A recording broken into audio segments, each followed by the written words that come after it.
You just said something about bringing people back to the process, something like that. But it seems like everything you've laid out has been ways to keep people from the process or make sure that less people have access to things or that it's harder for people to access these things if we're making it so that mail-in ballots don't have the processing time when we know our mail is slower. We're making it so that people have to fill out more paperwork when they might be homebound or disabled.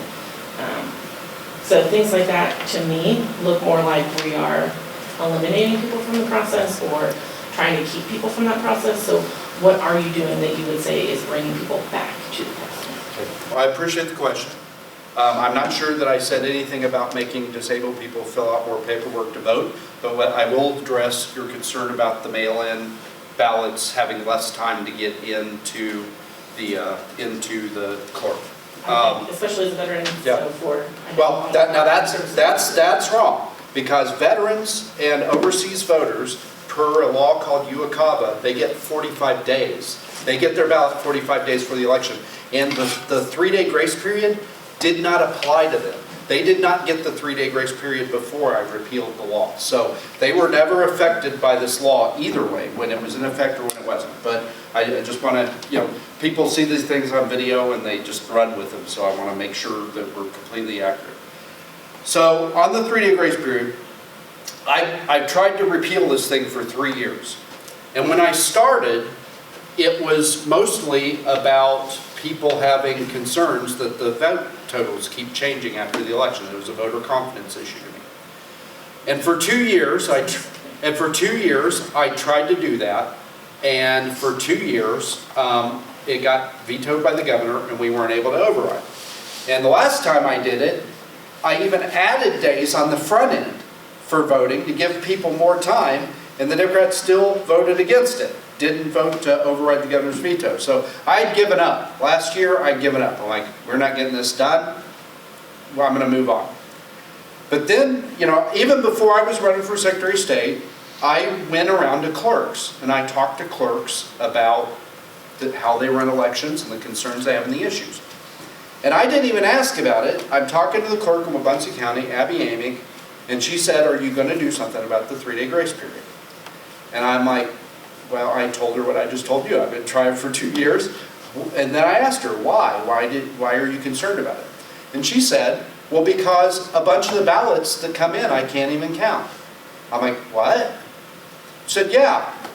The law says that for a ballot to be counted that comes in during the 3-day grace period, it has to have a postmark on it. And these ballots are coming in without postmarks. That got me going again. So I'm like, whoa. We told the voter, if you get your ballot in 3 days after the election, we will still count it. They did everything right. They got it in. The clerk did everything right, had the ballot, but because the post office didn't put a little stamp on it, we're still not going to count the ballot. But that's concerning. That is, nothing erodes voter confidence like I followed all the rules and I voted and you're still not going to count my ballot, right? That's a concern to me. So I asked the Secretary of State to count. So, hey, Secretary of State, I heard this from a clerk. Would you please count how many ballots we are not getting counted during this 3-day grace period because they don't have a postmark? And they did.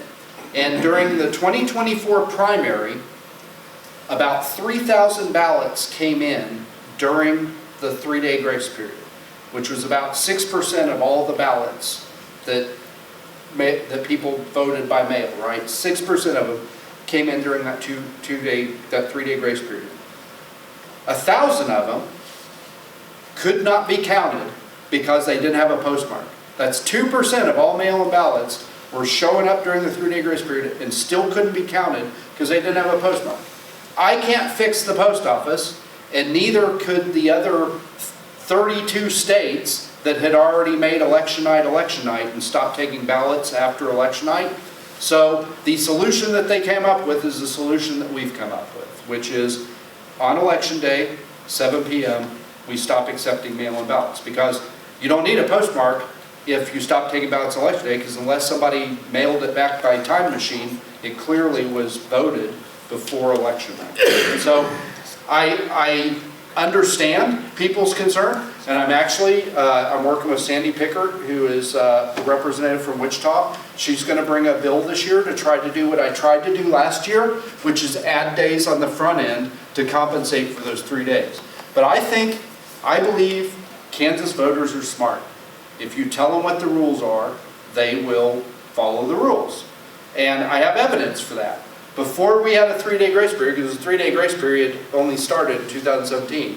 Before we had a 3-day grace period, about 2,000 ballots would show up after Election Day.